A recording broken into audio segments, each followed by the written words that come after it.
Hello, everyone. Good morning, good afternoon, good evening, depending on where you are. I'm very happy to welcome you here today to our panel session, Understanding Canada's National Adaptation Strategy, a virtual panel with adaptation experts hosted by the University of Waterloo's Waterloo Climate Institute. My name is Sarah Burch. I'm a professor in the Faculty of Environment at the University of Waterloo and also the executive director of the Waterloo Climate Institute. So I'm very happy to welcome you all here today. For those of you who are new to the Waterloo Climate Institute, we are the focal point of climate change research, training, and knowledge mobilization at the University of Waterloo. We bring together over 120 Waterloo faculty researchers and hundreds of students, as well as scientists from partner institutions and government. And our goal is to not just study, but to actively accelerate the transition to a just, resilient, and low carbon future. So it's just a little bit about the Climate Institute that's hosting this panel today. Before we continue, I want to pause for a moment and respectfully acknowledge the land that I'm calling in from today. This, of course, is the traditional territory here where the University of Waterloo is located of the Attawandaron, the Anishinaabe, and the Haudenosaunee peoples. The University of Waterloo is located on the Haldimand Tract, which is the land promised to the Six Nations that includes 6 miles on each side of the Grand River, about 9.5 kilometers. Of course, First Nations, Métis, and Inuit peoples continue to live, work, and steward the land here that I'm so fortunate to be a part of as well. And I'm highlighting this out of respect and gratitude, but also to draw attention to the kind of conversation we're about to have, which I think is particularly important. It draws our attention to the way that we might think about climate change as a symptom of a deeper set of challenges, a deeper dysfunction in our relationship with nature and with each other. And Indigenous knowledges, and leadership have a crucial role to play in charting this path forward. So I gratefully acknowledge that history of stewardship and knowledge. So I'd like to now ask Ryan Ness to turn on his video. Our panel today will be moderated by Ryan Ness from the Canadian Climate Institute. I'll tell you a little bit more about him in just a moment, but to give you a kind of cursory understanding of what you're in for with us this afternoon, we'll begin with a few words from Ryan, followed by a short 5-minute intervention from each of the experts that we are so thankful have joined us today for this panel. Ryan will then moderate a bit of a question and answer discussion amongst the whole team of panelists, including some questions that we've gotten from some of you in the days leading up to our session today. We have so many great questions to get through. We won't be able to get to them all, but we'll do our very best to have a fruitful discussion. You can also post new questions in the Q&A tab of this webinar, of course, as we go, and those will be run past our team, and we'll do our best to integrate as much as we can. So Ryan Ness is the Director of Adaptation at the Canadian Climate Institute. He has 20 years of experience in climate adaptation, environmental management, and strategy development. And he was previously the lead for climate adaptation programs and corporate strategy at the Toronto and Region Conservation Authority, including heading the Secretariat of the Ontario Climate Consortium. He's a professional engineer holding bachelor's and master's degrees in environmental engineering and water resources engineering from the University of Guelph, and he's completing a PhD in environment, resources, and sustainability at the University of Waterloo. He was also a part of the Resilient National Built Environment Table as part of the National Adaptation Strategy, so has close personal knowledge of the subject matter we're talking about today. So I'm going to pass it over to you, Ryan. Thanks very much, Sarah. Just would like to point out that I'm grateful to be joining you all today from traditional territory of the Mississaugas of the Credit, the Anishinaabe, the Haudenosaunee, the Wendat peoples, and the Chippewa in what is now sometimes known as the city of Toronto. And thanks again, Sarah, for the invitation to participate in this. Both yourself and all the other panelists have all influenced our work at the Canadian Climate Institute and my work as an adaptation practitioner. So it's a real pleasure to be a part of this discussion. And I guess to kick that off, I'll lay out a little bit of context around the National Adaptation Strategy, why we have one, where it stands, although many of you will already know this, but sort of setting the table and describing maybe some of the unresolved questions and issues that still remain around what the National Adaptation Strategy can and should do, and what else needs to be done beyond just developing a National Adaptation Strategy, which the panelists will get into in more detail. So many of you will know that Canada's first National Adaptation Strategy was released in draft last November. It was the culmination of several years of work by the federal government and by collaborators and contributors, including all of the panelists, after the federal government had first committed to developing a national adaptation strategy at the end of 2020. National adaptation plans and strategies have been around for quite a long time. They've been developed in different countries around the world for at least 20 years. The UN Framework Convention on Climate Change includes a process to help developing countries create national adaptation plans. That's been in place since 2010. Most of Canada's peer nations in the quote unquote Western industrialized world have had national adaptation plans for some time, with the UK and Germany being two notable examples that have already been through multiple iterations of the national adaptation planning process over more than a decade each. The idea of a national adaptation plan and a national adaptation strategy recognizes that adapting to climate change is an issue of national interest, and therefore it requires a whole of society effort countrywide that requires leadership and coordination from national governments as sort of that whole of society effort unfolds to ensure the sort of most efficient use of limited resources and limited time to successfully adapt. So academically, ideal national adaptation plans and strategies lay out national level adaptation priorities to key climate issues and risks. They lay out goals and objectives for addressing those priorities, and then a game plan for realizing those goals and objectives, including specific policies, programs, and projects, and roles and responsibilities for implementing those outside of just the national government.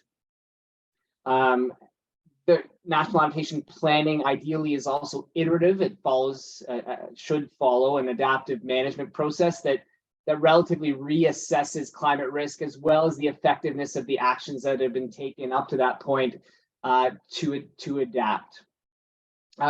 So Canada's late to the game in developing a national adaptation strategy. Like, as I was mentioning, many of our peer nations have been doing this work for years. So it's definitely a positive step forward that we now have one. However, we shouldn't rest on our laurels. Not only is the current national adaptation strategy still in draft, and it has several gaps in its, call it strategic logic, and many unanswered questions about implementation that will hopefully be addressed in the final version that comes out this spring. The work is still not done.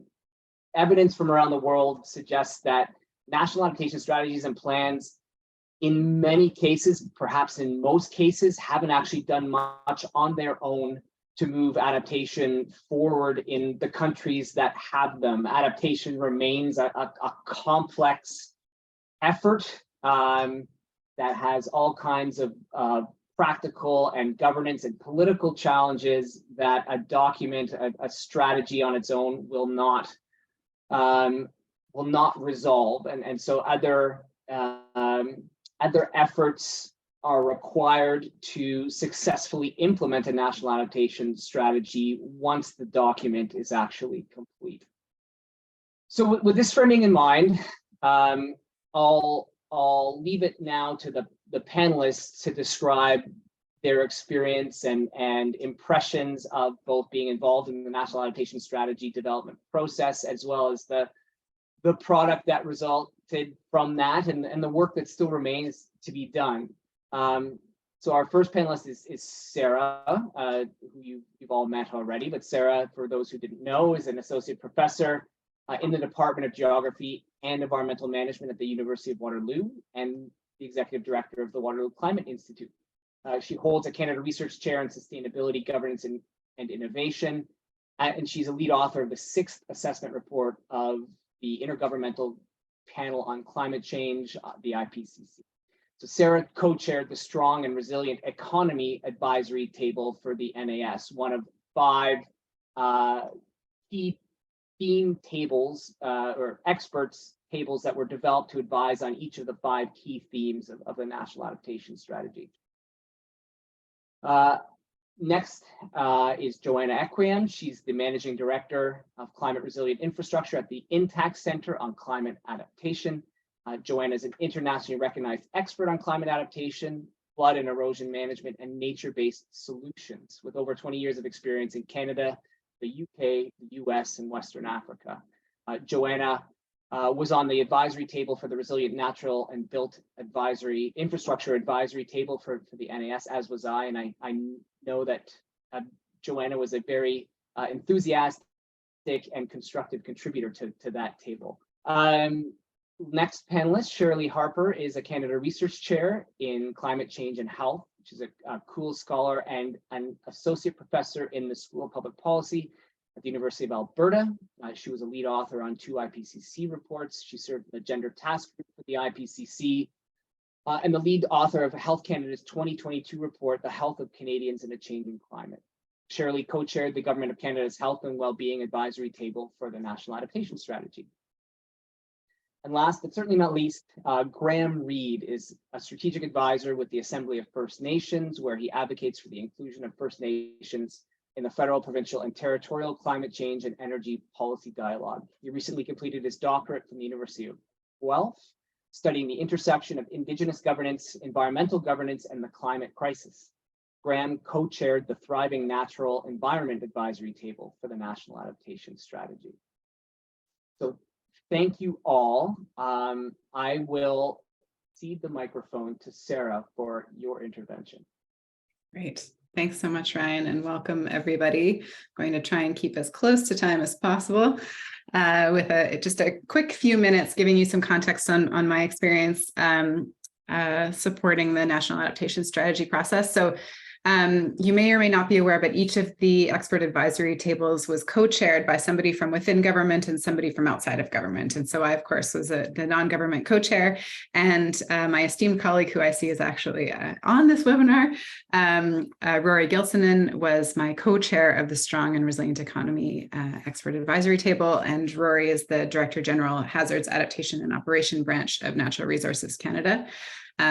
So I worked with him over the space of a year or two on this expert advisory table. So Ryan alluded to it, but there were 5 such tables. Just a tiny bit of context. There was a health and well-being table. There was a table focused on infrastructure, one on the natural environment, on nature, one on strong and resilient economy, and another on disaster resilience and security. So those were sort of how the themes of the National Adaptation Strategy were assembled. And those tables were launched in the fall of 2021 or so, and largely completed the work a year later. Although, at least in our table, and I think in other tables, there was significant enthusiasm for continuing to work together, to keep communicating, and to sort of participate in this process of implementation and refining of the National Adaptation Strategy.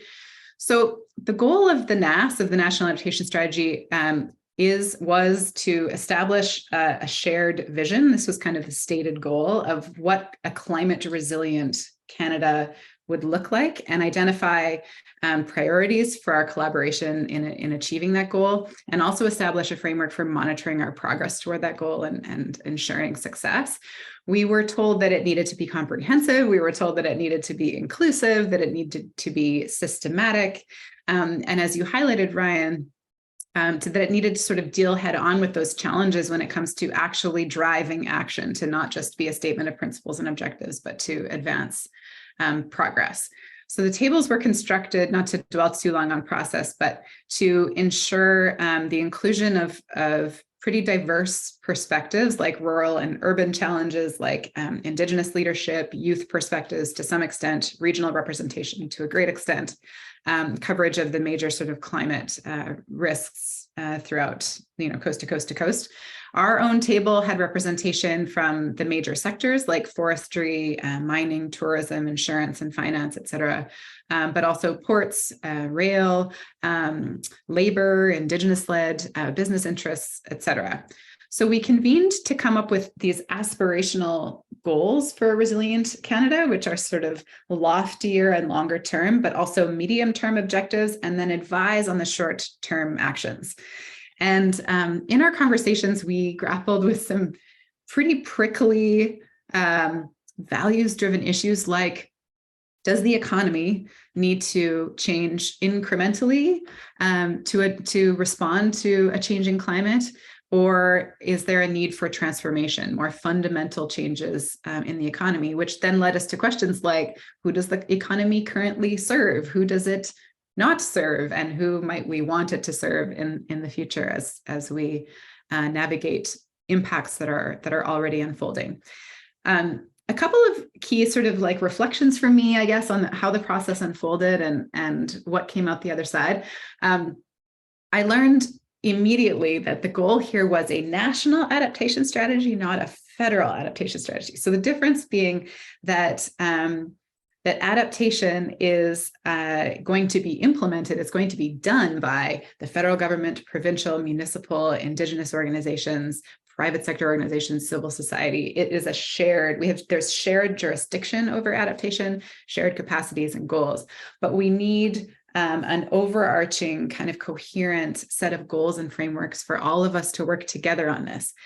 Out of the National Adaptation Strategy, immediately following on its heels was the Government of Canada Adaptation Action Plan, which laid out the actions that are under the jurisdiction of the federal government, the funding, the entities within the federal government that are tagged with responsibility for various tasks. So that distinction was an interesting one for me, and certainly spoke to the governance complexity of actually doing adaptation.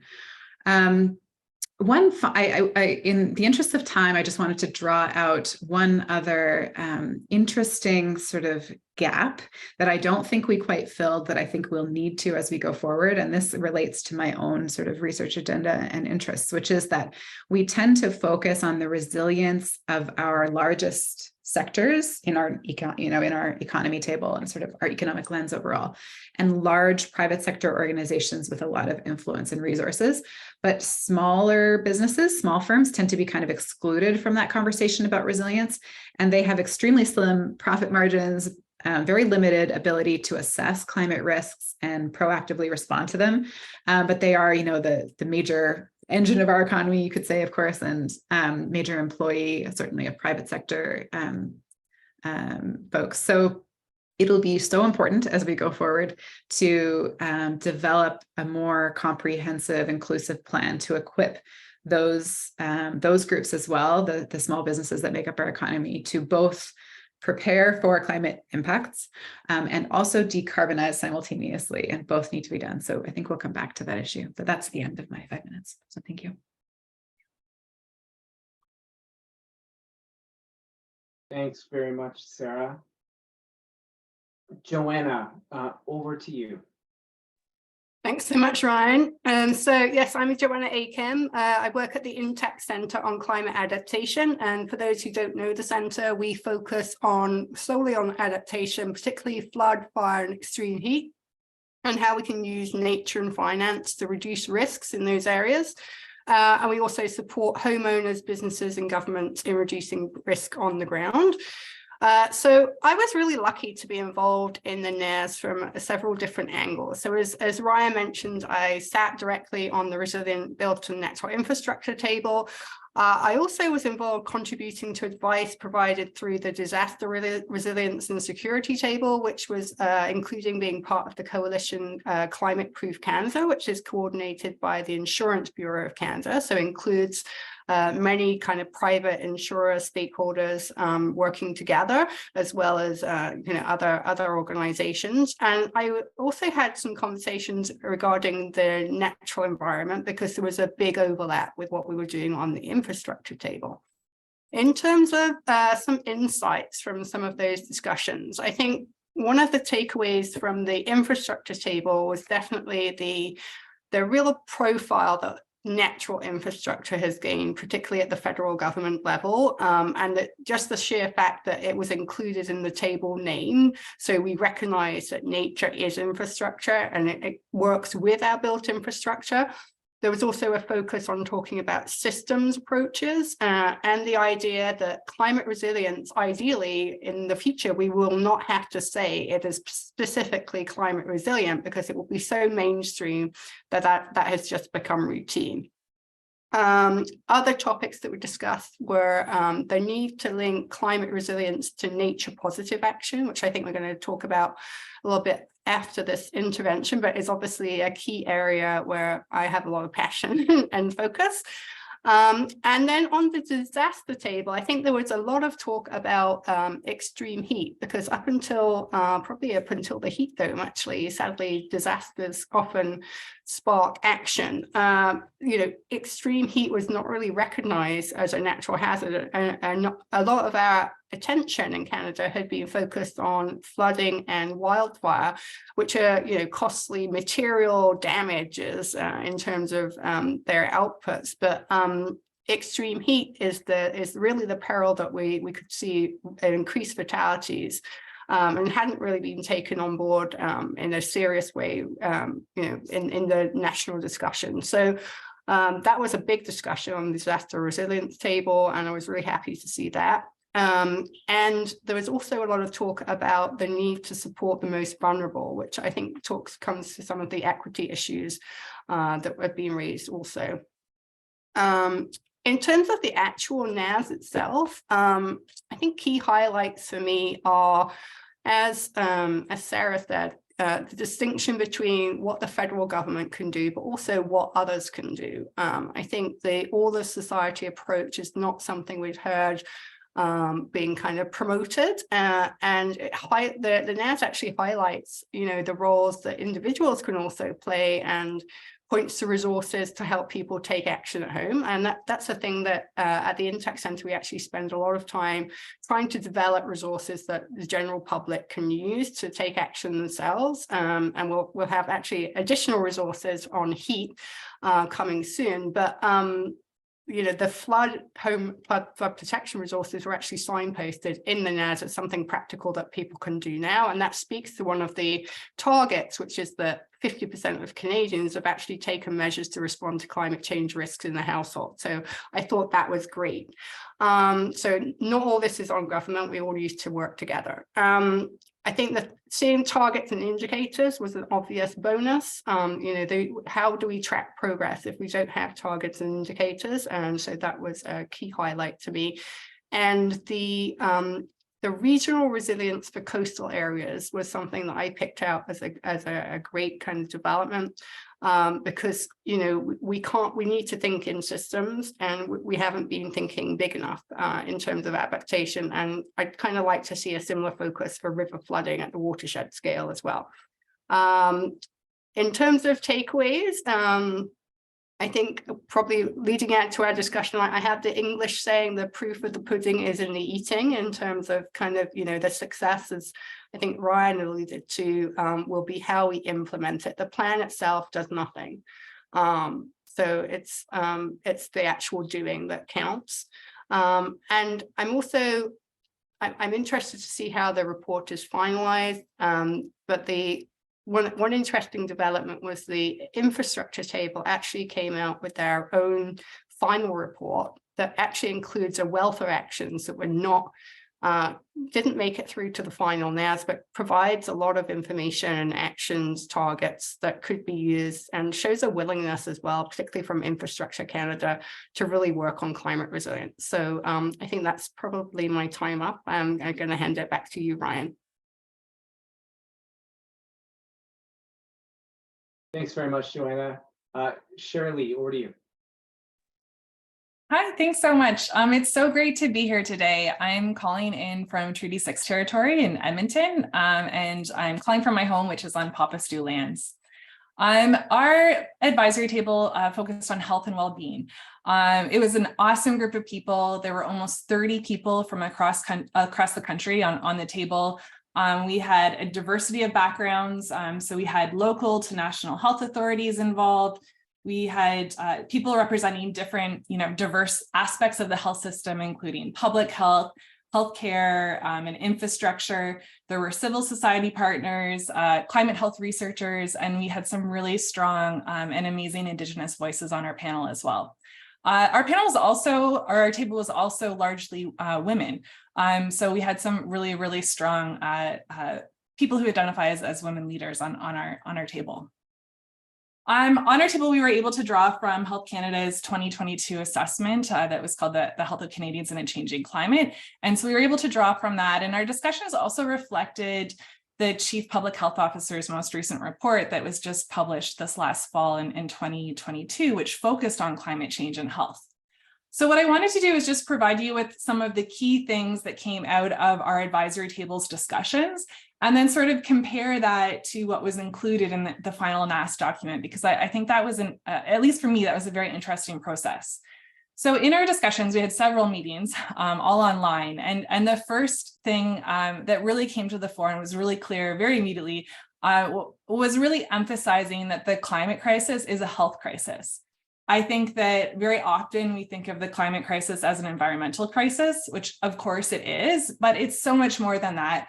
And there's been a lot of research internationally that's shown that in policy contexts, in climate finance contexts, as well as decision-making arenas, that health is often being forgotten in climate change discussions. And so we really wanted to make sure that health was clearly in there. We talked about both physical health impacts and mental health impacts. So things like the heat dome that we all experienced a couple of years ago, where we had over 600 documented heat-related deaths in BC.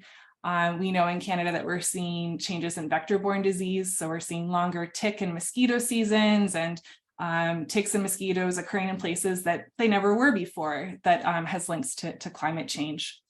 But we also not only focused on those physical health impacts, we also talked a lot about mental health and emotional health and well-being, which can be related to extreme events. So for instance, if you're being evacuated from a wildfire, if you're experiencing a drought, there's obviously mental health impacts related to those. But there's also a lot of mental health impacts related to the slower onset events. So things like sea level rise, permafrost thaw, changes in landscape. Those things have been tied to things like solastalgia and ecological grief and mourning. And of course, the vicarious experiences. You don't have to actually have been directly impacted by climate change for it to impact your mental health. And we know that even doing things like scrolling through social media and seeing images of flooding and damage and devastation elsewhere due to climate change can impact our health vicariously.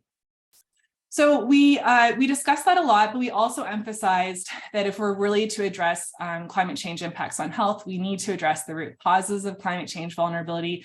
And we talked a lot about how it would be really nice if the NAS could tackle things like racism and colonialism and the social determinants of health, things like food security and water security and housing. Because if we don't deal with those root causes of climate change and health vulnerability, we know that our adaptation strategies will be maladaptive in the long run. The second main thing that we focused on, our discussions on, and our recommendations was related to equity and inclusion. We really talked about how important that is and how it matters, because we know that climate change impacts the health of all of us, but we also know that it impacts some people more than others.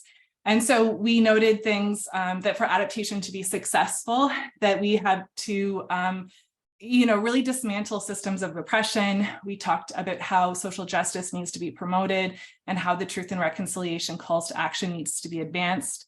We talked about procedural, distributive, and contextual equity, and how important it is for that to be present in all aspects of climate change and health adaptation processes. We talked about adaptation resilience building measures, and how that has to strengthen and support health equity and social justice overall. We asked in our reports for the Ness to be grounded in principles of equity and anti-racism and decolonization, among a number of other things. So equity and inclusion was really at the core of our discussions and at the core of our reports that we had submitted. We also talked about the importance of climate change climate change impacts on health being included in all decision making. So I mean, of course, climate change needs to be considered in the health sector. So things like in heat plans and disease surveillance. But we really called for the conceptualization of health and well-being to not be so siloed. And we acknowledged that a lot of the health benefits of adaptation actually occur outside of the health sector. So in things like food security and water security and transportation. So we had argued that things like the ag sector and the transportation sector are actually also, they're health sectors.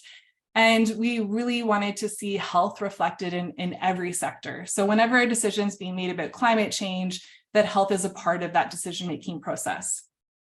We also talked a lot about the Ness being coordinated and accountable. And we had a lot of recommendations on how to do that. So what was really interesting for me as a researcher was to look at the material that we submitted for consideration in the Ness, and then to look at the Ness document that was actually, released, and to compare the two. And I thought that was really interesting. I think that a lot of the guiding principles that are within the Ness really reflect some of our conversations. So there were some, the guiding principles in the Ness included things like upholding Indigenous rights, advancing equity, avoiding maladaptation, things like that really, I think, reflected some of the things that we were calling for in some regards. I think that the goals and objectives that were related to health were similar to some of the things that we had talked about, although we had a much more explicit emphasis on things like equity and the importance of Indigenous knowledge systems in our goals and objectives that we had proposed. But I found that the biggest difference was actually in Annex D, which outlines targets, monitoring, and evaluation. And some of those aligned really nicely, and some of them were things that we hadn't actually even talked about. And of course, those were important, but there was a little bit of a difference, I guess I would say, in the two. All really important, but definitely a difference. So I think I'll end it there and pass it back over to you, Ryan. Thank you very much, Sherilee. Graeme, the floor is yours. Yeah, awesome. Miigwech, Anin Bojo, Graeme Kaz, Arono Jabana Shambe and Dao. Really honored to join this virtual circle with all of you. I'm joining currently from Musqueam, Squamish, and Tsleil-Waututh lands, what's currently known as Vancouver, and like many others who shared, had the privilege of co-chairing the expert advisory table on thriving natural environment. First I want to acknowledge my co-chair, Jeff McDonald, who also plays an important role in the overall Ness, especially within Environment and Climate Change Canada. And I saw a few of his staff, including Vince, on the line here. So I want to acknowledge all of the work that the Secretariat provided in shaping, not only the thriving natural environment table, but also all of the other related tables that we've heard folks describe here. Also, like others, our representativeness, or I guess per kind of spread of diverse experiences and professionals was a key element of the design of the advisory table and of the conversations that we aspired to create. So we did have academic representatives, we had representatives of youth organizations, we had representatives of Indigenous peoples organizations, environmental NGOs, other related sectoral interests, agriculture and forestry, as well as professional associations. And so we have a pretty decent spread of expertise within what was a very focused time in the work that we did, leading to the preliminary guidance that was provided to inform the rest of the overall process. And I thought I'd use this time to describe a little bit of the framing that we approached, and then we can get into the more specifics of how that relates to the rest of the NAS, the rest of the National Adaptation Strategy, and the questions and answer period.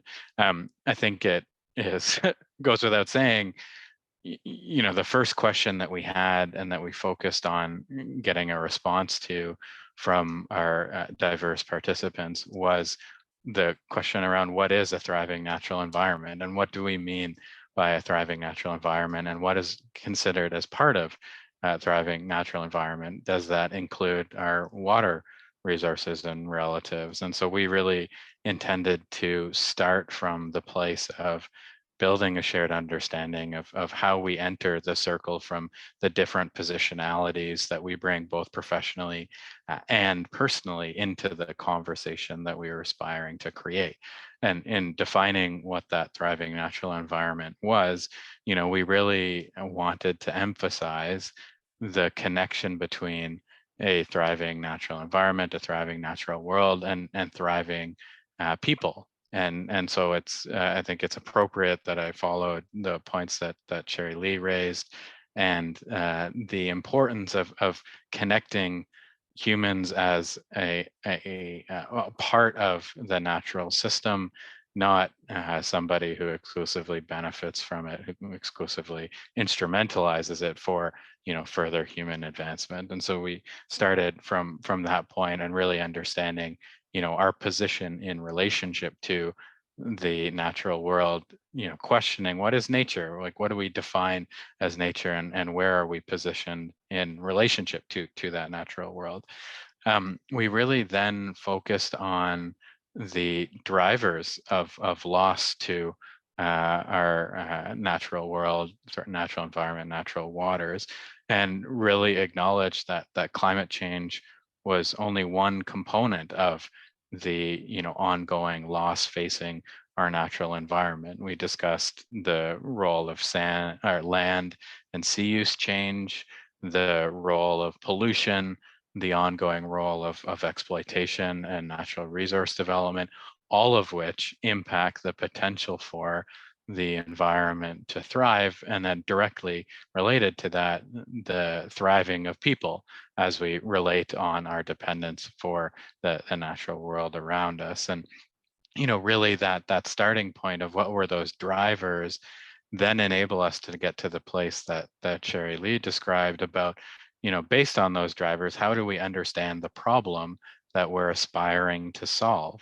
And our emphasis was clearly on whether we characterize it as this kind of root causes of vulnerability, or we use the language of structural determinants of adaptation. Really, our ability to adapt and our ability to cultivate a thriving natural environment is highly contingent on all of these other factors that are influencing our ability to support the natural world, support ourselves in relationship to the natural world. And I'll expand maybe a little bit on structural determinants and the next iteration of questions, but really that was the foundation to understanding how we would put solutions forward to the problems that were being identified, and our role in, as Sarah described, this national process in mapping out what that future looks like, and what are the ways in which we can cultivate these things through strategies, actions, and implementation on the ground. A key element of that is the kind of notion of maladaptation and the impacts of maladaptation, both in the context of equity and justice, but also, as was described by Sarah, also the way in which we've constructed risk in our society also, actually advances the inequity that we're facing. And so part of what we were trying to do is really unpack all of these concepts in a way that enables that space for, adaptation from the ground up, adaptation in a way that acknowledges the problem is cumulative, the problem is interrelated to many other problems that our societies are facing, and therefore then requires solutions that are not exclusively connected to what we conventionally consider as climate. And we heard examples of food and water security, energy security, infrastructure, all of which are not starting from the same place, and therefore need additional investments in how we get to the same place, which is supporting a just, equitable, decolonial, and resilient future for our little ones.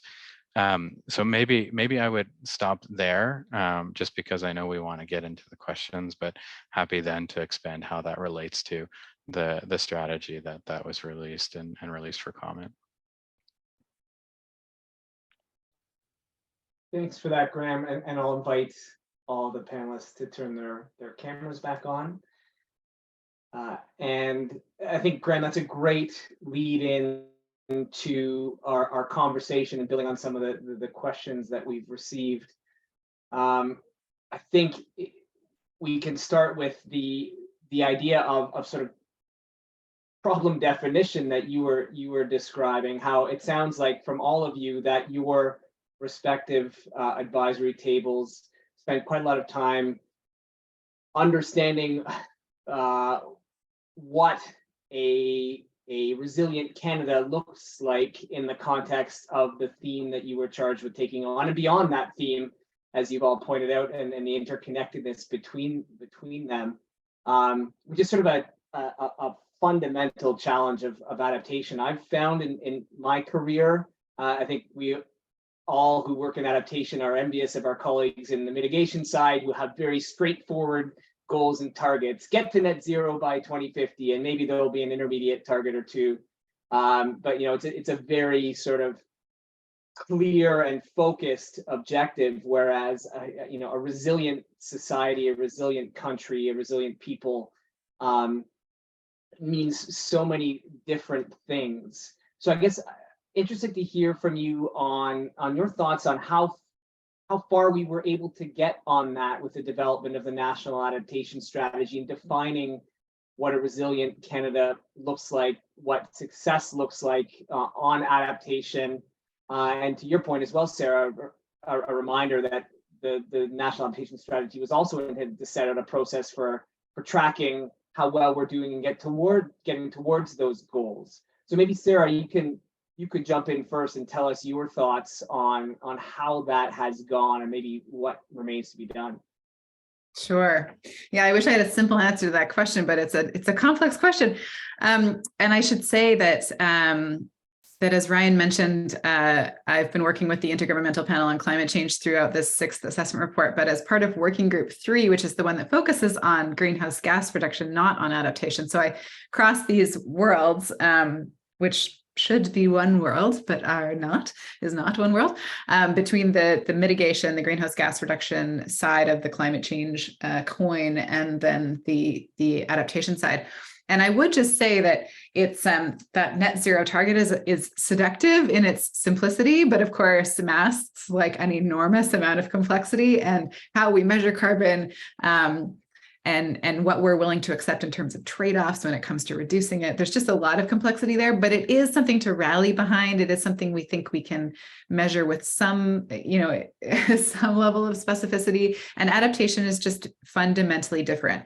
But I think what we came around to was, and I was having conversations just earlier today about this exact issue, which is that we shouldn't shy away from the complexity of the adaptation and resilience conversation, and fall prey to kind of a reductionist, like oversimplification of the problem. With that said, we need to know what to do. We need to know what to do next, and we need to know how to know if we're making progress. So What you'll see in Annex D, Sherry, well done. I was like, which annex is that? And then I pulled it up and I was looking through our long list of targets to refresh my memory. And it's a really interesting kind of glimpse into how we, how can we assess if we're making progress on adaptation? And what you'll see there is that on the adaptation side, often we talk about measurably reducing the number of people that are physically impacted by climate risks, whether impacts on their health and well-being, the cost, of property damage, loss of livelihoods, loss of life.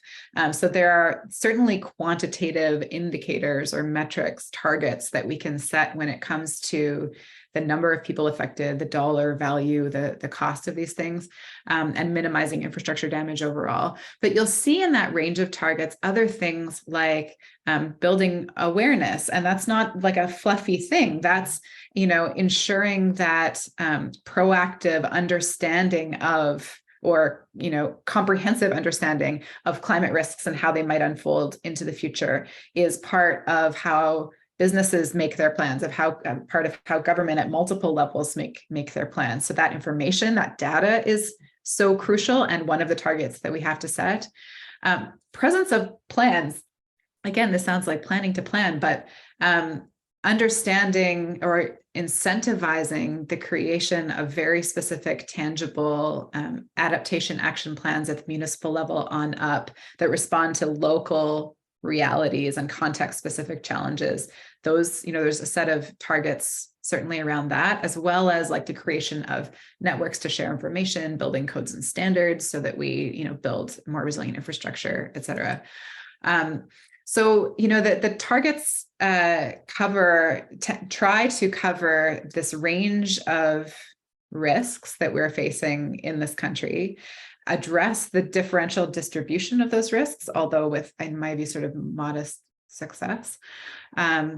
But I think what we also need to consider at the end of all of that is, does adaptation advance our other priorities? Is it an avenue to pursuing reconciliation? Is it an avenue to improving our health and well-being?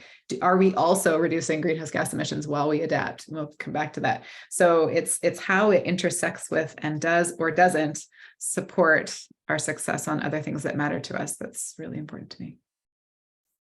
Anyone else like to jump in on that? Graeme?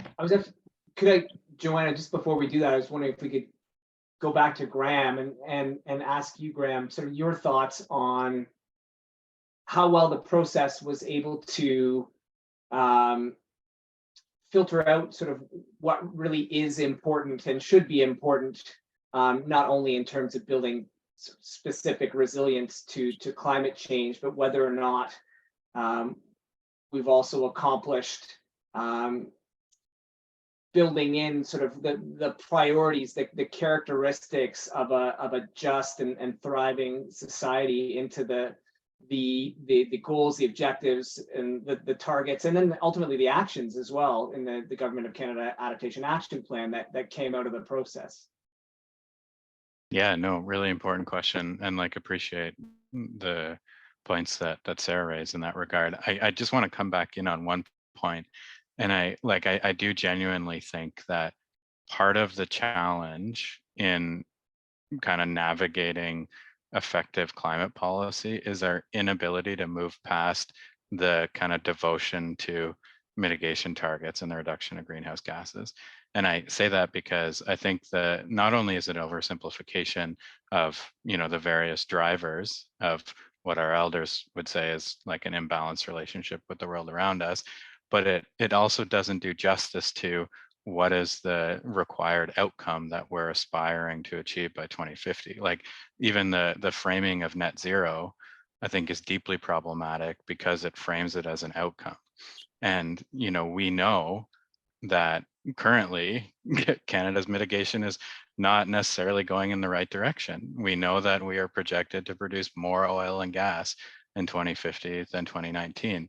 And the only way in which that is justified within a net zero framework is through carbon accounting, right? It's through not including our scope 3 emissions.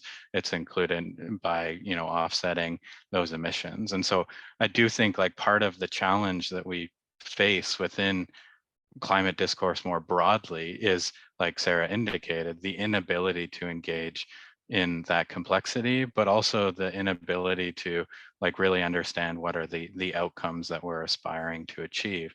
And like when I consider the outcomes that we're aspiring to achieve, it is really the kind of societal level attributes that have been characterized, that our people are food secure, that our people are water secure, that there's like decreasing inequity, all of which are, key elements that in my mind lay the foundation to what, adaptation could be considered as a vehicle towards, but should not be separate from the broader movements for, equality and justice that are facing around the world.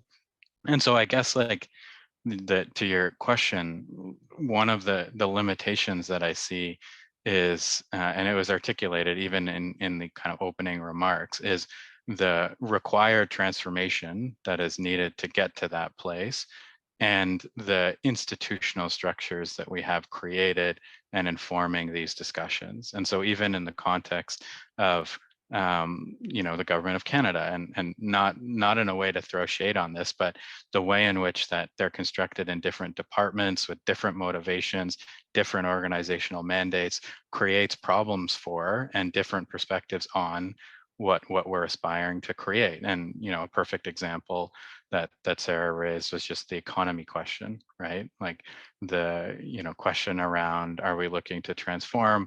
Are we looking to make incremental change based on the current economy that we have, knowing full well that economy is not serving people, it's not serving the natural world. And so in the context of the strategy itself, we see some of the tensions in those discussions that I think were being taken place in the various advisory tables, including from, our federal co-chairs, and like want to acknowledge the progressive thinking and contributions that all of them provided. And then as that then, relays and interfaces with just the structure of government and the way in which there are challenges to implement the proposals that are being introduced because of, as we see in the, I guess it's the GOCAP, right? The Government of Canada Adaptation Actions Plan, like the way in which the response to, what is, transformative or a direction is like, where does this fit within the structure that we have? And in my mind, like that's some of the limitations that we see in terms of, moving towards that more transformational vision, is just how are our institutions adapting to address these problems? How are those institutions influenced by, actors within this space? How are we widening the conversation that is required to get to that future? And I think you articulated that well, Ryan, just in the desire to embody or empower, place-based solutions to, what is building resiliency. And the unfortunate, I think the one thing that I think I would characterize as a deficiency is like the inability to really think deeply about the way in which like our existing structures and existing institutional arrangements actually contribute to a decreased adaptive capacity. And like we need to do some thinking, I think, collectively on like, are our institutions, and I use that both in the context of federal, provincial, municipal, also all the private sector interests, all of the related interests that were involved in all of the tables, set up for addressing the problems that we're identifying, and those problems that are deeper than just a reduction of greenhouse gases, or an addressing of the various points that Joanna has raised. Sorry, that went a bit tangential, but go back to you, Ryan.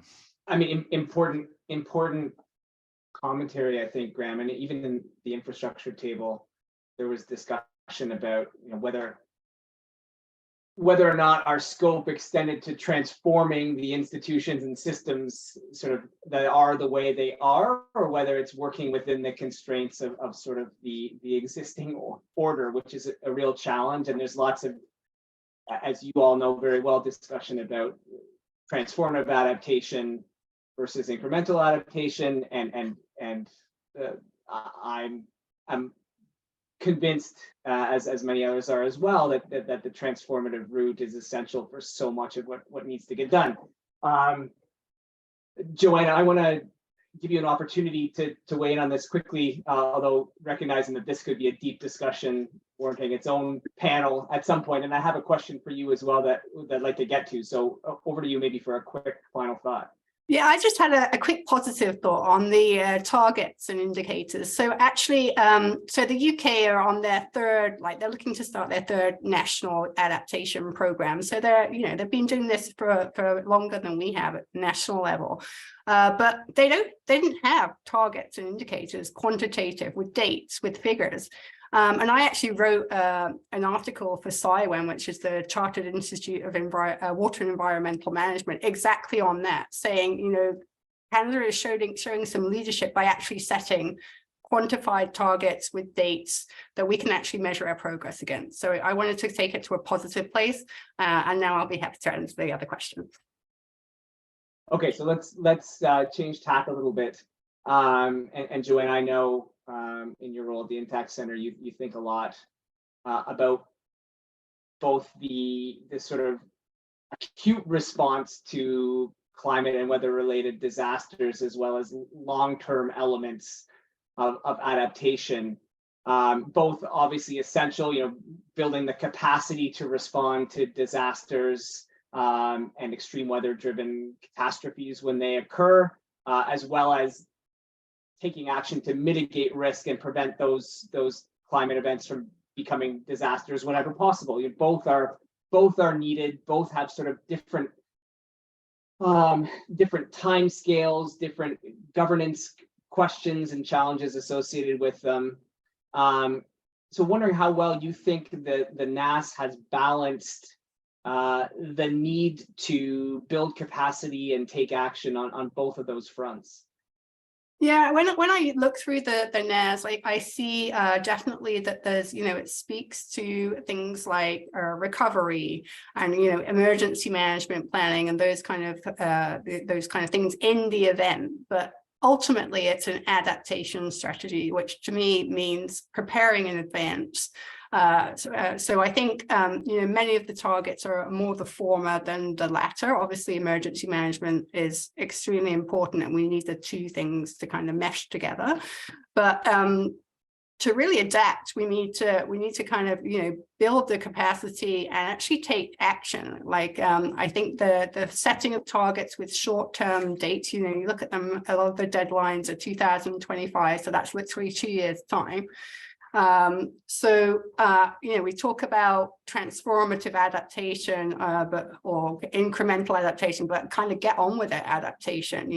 We have things that we know that we need to do.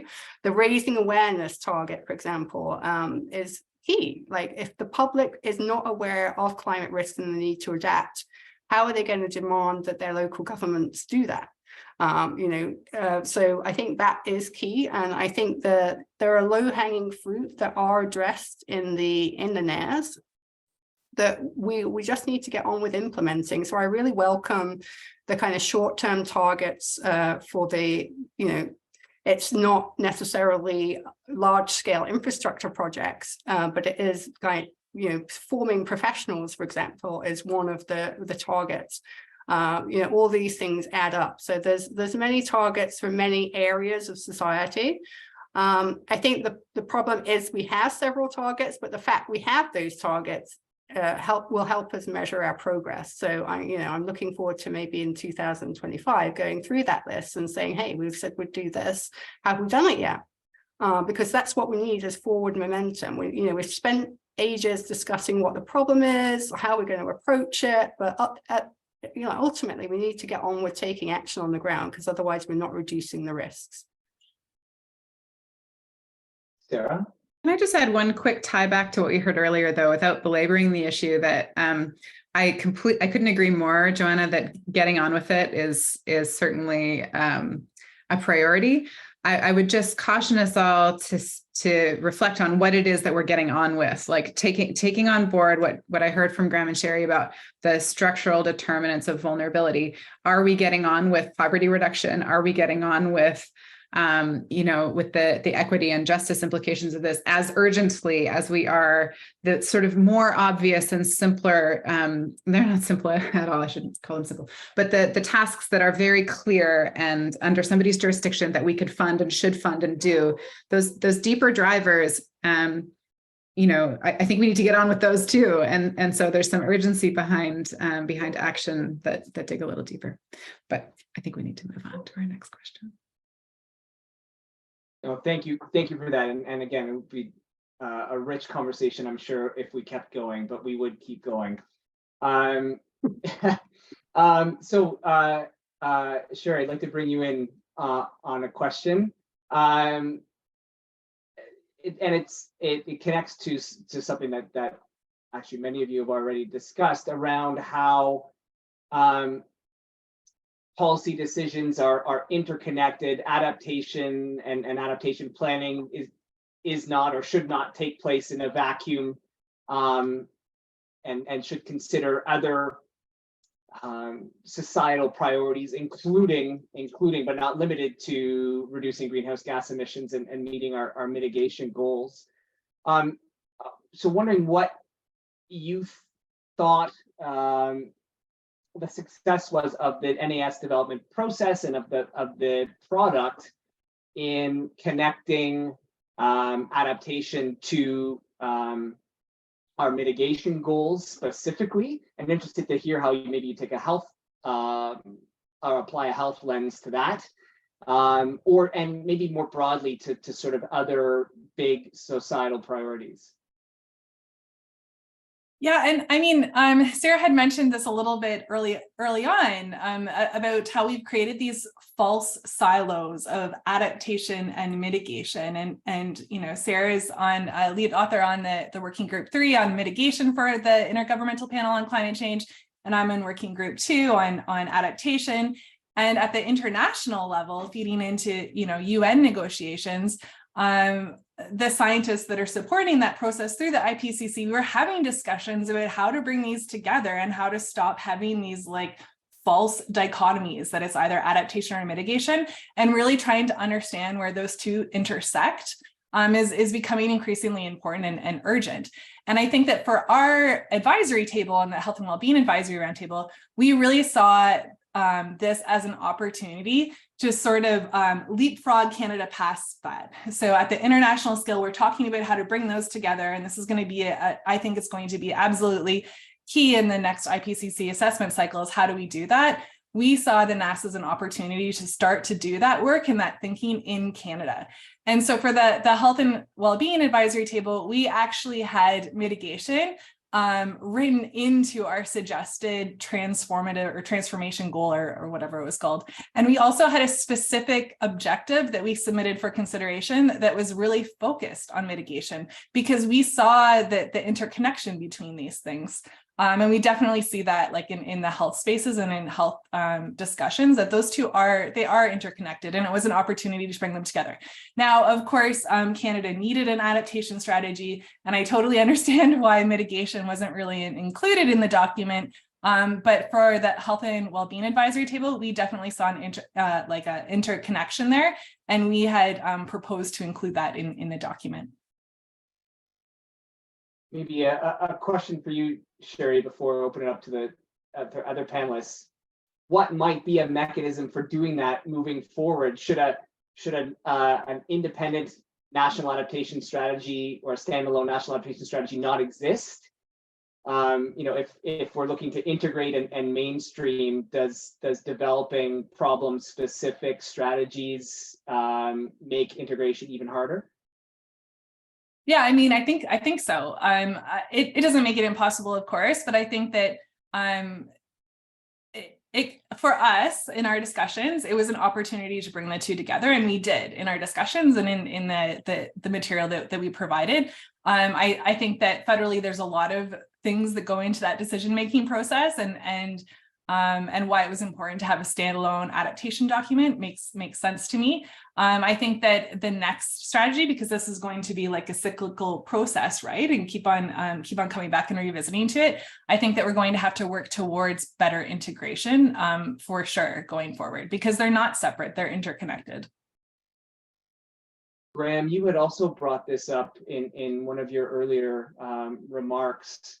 What are your thoughts on this issue, both in terms of where we stand right now and what can be improved moving forward?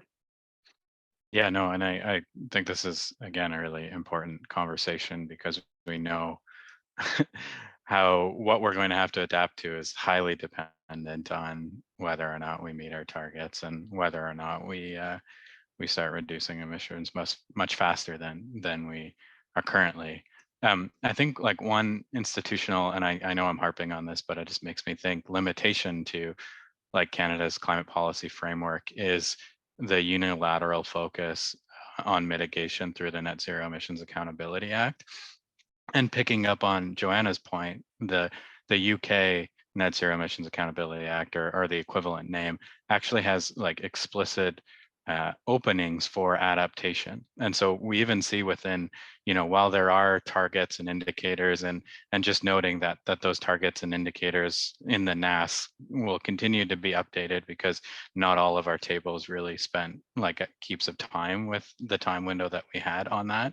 But we're also not building it into the kind of legislative horizon of, Canada's efforts on climate policy, climate mitigation. And so, even in that context, like we see the way in which indirectly it's being, positioned as superior. And part of that is, like we've said, it's much simpler to characterize, mitigation related targets, noting all of the challenges that I've raised earlier, than it is like really tracking progress on adaptation, because of the ways in which, I think we need to conceptualize adaptation differently. Like we need to conceptualize it in a way that is inclusive to all of these other pieces. One of the efforts that we're doing at the AFN is like through the development of a national climate strategy, and central to that national climate strategy is what we're characterizing as a First Nations climate lens. And like a key element of that climate lens is really, seeing climate change, both mitigation and adaptation, as a lens through which you look at these root causes. And the unfortunate, I think, matter is as we're characterizing the problems that we're aspiring to solve, we haven't really got to the place of where these root causes are coming from, where the imbalance is being created. And I think one of the challenges that I see within the context of the National Adaptation Strategy is, the inability as a result of that to take a harm reduction approach, which is to say, again, like we are doing things on the daily, our systems are created to actually create more problems for adaptation in the long run. We're not, sufficiently mainstreaming that framework of thinking into, all these multi-levels of decision making, because whether it's information or whether it's a misunderstanding of, what is the problem we're aspiring to solve. And, I think, I guess I know that's a little bit oversimplified, but ultimately, until we stop the harm, we may not get to the place where these conversations are being appropriately integrated, because that harm is actually contributing to those root causes that are driving all of these crises. And that is why in the thriving natural environment context, we started from, what are the main drivers of environmental and ecosystem change. And it's important to consider only because if we don't do that, then we don't consider climate as a cumulative effect. And we don't consider all the ways in which, it exacerbates, and to Sarah's earlier point, it exacerbates all the existing inequalities that we have within our system. And like, are we indirectly by, and I'm in complete agreement with Joanna's point about the need to take concrete action. But if we don't take that concrete action in a way that, understands these problems from this, this kind of multiple compounded way, we risk further perpetuating those inequities within our systems, and further leaving behind, a large number of our population. Graeme, I guess the same follow-up that I asked Sherilee, do you see sort of a path forward from where we are right now? As Sherilee said, the group made their recommendations. They perhaps were a bit of a square peg that didn't fit the round hole of what was needed in the first iteration of, or what was anticipated or sort of designed into the first round of the National Adaptation Strategy. Do you see a way to integrate that work in future iterations? Yeah, I mean, I think like this is all under the caveat that I think the creation of the National Adaptation Strategy is important. And like, I'm glad that we've started in that direction. The combined cyclical nature of the Net Zero Emissions Accountability Act and the National Adaptation Strategy like need to be reviewed in the context of that transformative frame. And I don't think that's the place where we're at yet. But I'm hopeful that through conversations like this, we can get to that place where, we're not only responding to the conventional way in which these problems have been framed, but we can open up conversations to, be more dynamic for that future that we're aspiring to create. And again, like for me, it is about like not conceptualizing these things as outcomes in themselves, but processes to, creating that just, equitable, and resilient future. Thanks so much, Graeme. Any more thoughts, Joanna or Sarah? We have a little bit more time. We want to get to more questions, but this is an important conversation. So if you had anything you wanted to add, please do. I would maybe just add that I think that, a common theme that's coming up here is achieving multiple objectives with different actions. That maybe like one of the main objectives might be climate adaptation, but it will deliver other things. And I think that's something that comes up in conversations over and over again. And I think it also helps to lend positivity to climate adaptation. Often when we're discussing adaptation, we're always talking about, risks and reducing risks. And it's not very appetizing for people to listen to that. We see a bit of disaster burnout. People don't want to necessarily think about the negative impacts. But when we can couple that with, well, this will help to adapt, and we're going to increase like social inclusion, and we're going to increase biodiversity and habitat at the same time. We need to make our dollars multitask. And I think, so that there are going to be very few things that we put in place that are just going to deliver adaptation. Our goal is to make life better. And I think we need to include that in our messaging, that it's about quality of life for people and nature. And, adaptation is a way to do that. Maybe just a quick follow on. I couldn't agree more. I really appreciate all of the connections and linkages that this group is highlighting.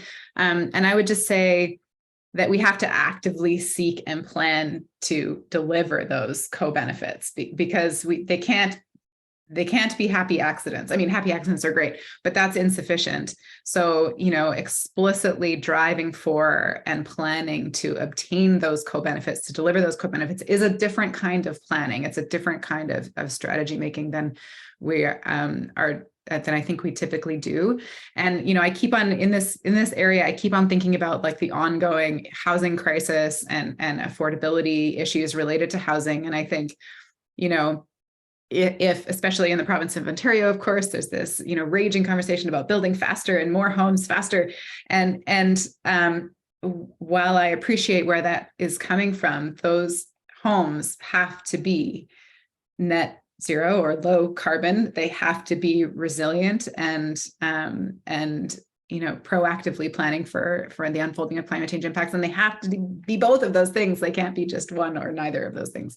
Otherwise, we are locking ourselves into decades of vulnerability and decades of high emissions. And that's, every one of those is a missed opportunity.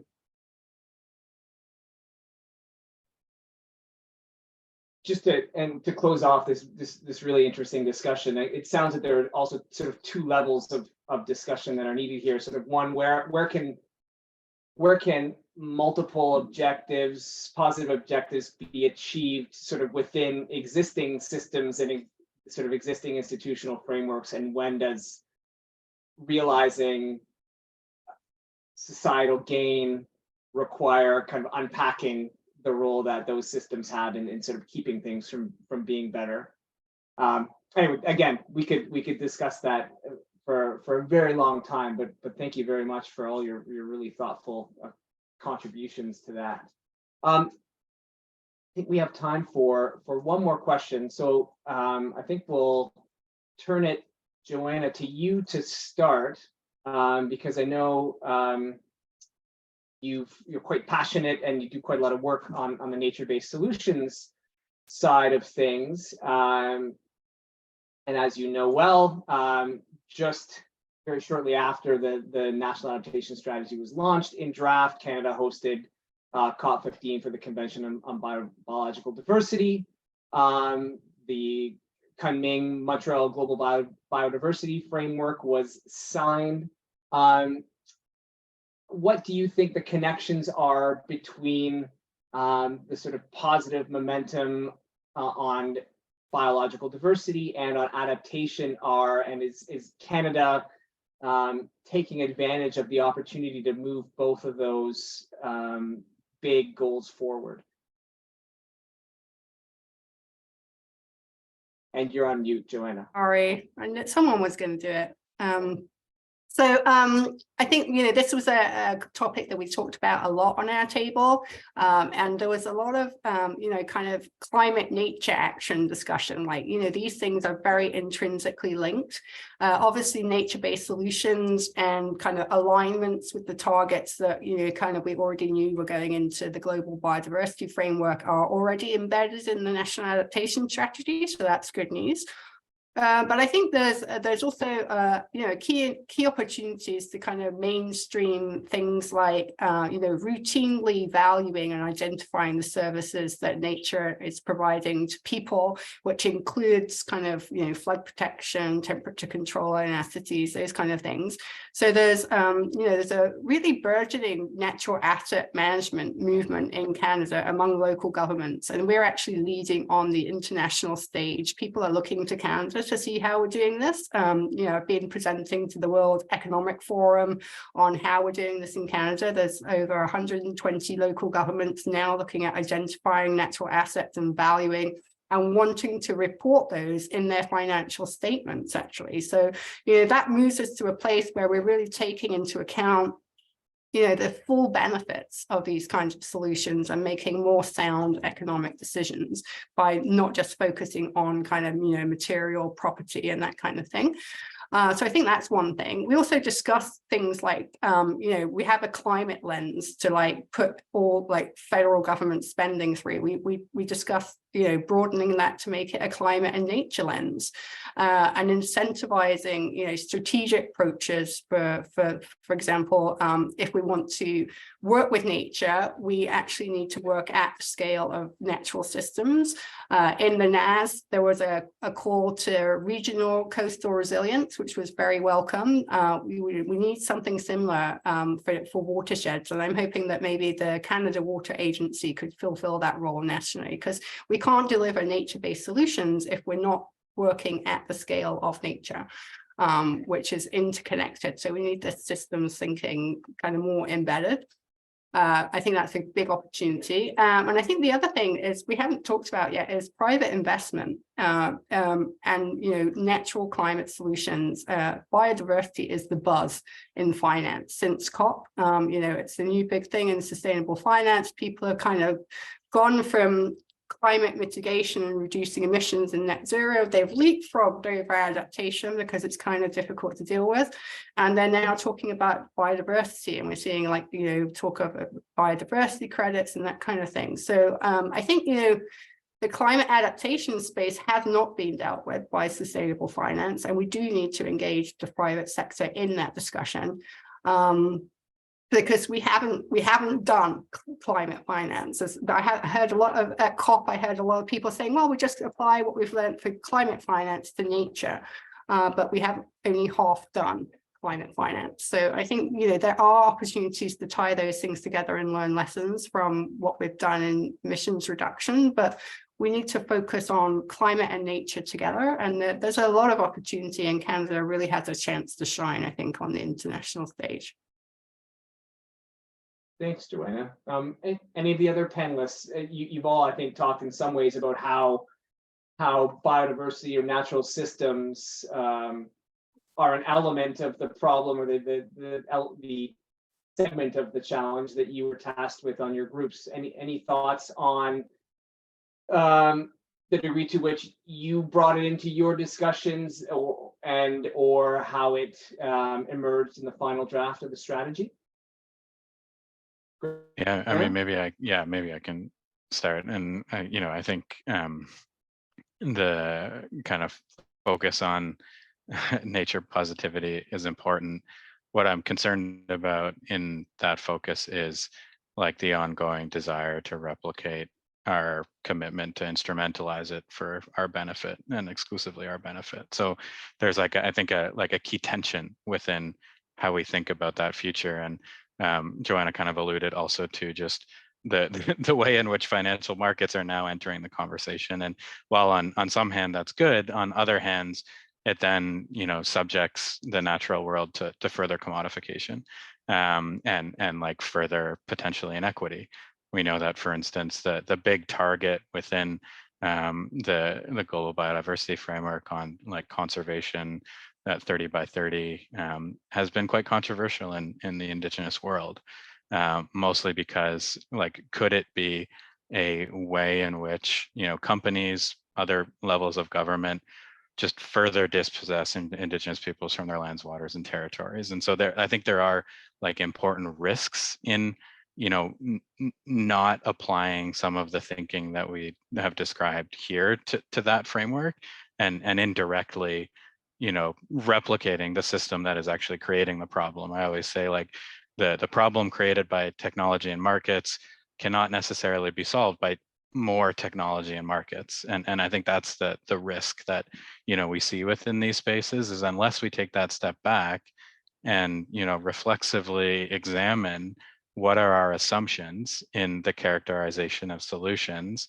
and by extension, what are the problems that we're aspiring to solve, we may just replicate those systems and that way of thinking. And I did want to close like just on saying, we have examples of what adaptation looks like in that framework. And there are First Nations across the country. Kanakabar is a really good example of how do we, and in the adaptation world, we talk about it in the context of co-benefits, but really in the First Nations world, we're just acting on our responsibilities. And also like, how do we extend the understanding of what adaptation is? And so for us, when we think about it in the kind of structural determinants lens, we also think about adaptation in language and cultural revitalization, getting our folks back on the land, healing intergenerational harm from colonization that continues to manifest today, and like continues to dispossess indigenous peoples from their lands, continues to disrespect their systems of governance in the efforts to create a green economy. And we know the Ring of Fire is particularly contentious currently. And so all that to say, like, there are solutions, there are frameworks of thinking that we need to implement, but then there is, I think the time is now to collectively reflect before we further lock ourselves into a system that is contributing to the problem that has the problems that have caused the situation that we're in currently. Thanks, Graeme. And unfortunately, I think we'll have to wrap up now with the question and answer session. Great conversation. I mean, I think we covered a lot of territory, including from the sort of very practical of the finalization and implementation of the National Adaptation Strategy to in the sort of longer term, perhaps rethinking problem definition and the depth to which transformation and transformational change need to be a part of an approach to adaptation in this country. So very proud to have been a part of this conversation, and thank you all for being so thoughtful in your contributions to it. Sarah, I will turn it back to you to give us a close. Great. Thanks, Ryan. Well, that was excellent. I hope you all enjoyed your time together as much as I did. I heard a lot of really challenging questions, a reflection on where Canada is in its process, kind of playing catch up a little bit in terms of, a comprehensive strategy to adapt to climate change, but also this being kind of a crucial moment to reflect on what are the root causes of high emissions, what are the root causes of vulnerability to climate change, and can we be thoughtful and strategic and systematic in pursuing very urgent short-term adaptation actions that help us to sort of pull back the veil on those other challenges we're facing, whether it's poverty and health and reconciliation, certainly, to actively ensure that adapting to climate change provides a path forward on those priorities as well. So I certainly am walking away with a lot to think about. So I just want to thank the panelists, of course, Graeme, Joanna, Sherilee, and our excellent moderator and adaptation expert in his own right, Ryan Ness, for taking such a large chunk of your day with all of us. Of course, an enormous thanks to the blocks that you can't see on the screen here today, which is Simon Glauser, the managing director of the Waterloo Climate Institute, and Natalie Helsinger, who is our communications officer, who did such great work in coordinating this and supporting us all to come together today, and to the University of Waterloo for its support, as always. And my thanks to all of you who have come to participate in this conversation, the audience, the questioners, and please do feel free to reach out to the Climate Institute. I'm sure any of the panelists here welcome additional conversations and questions as we go forward. And everybody have a beautiful day. So thank you for coming.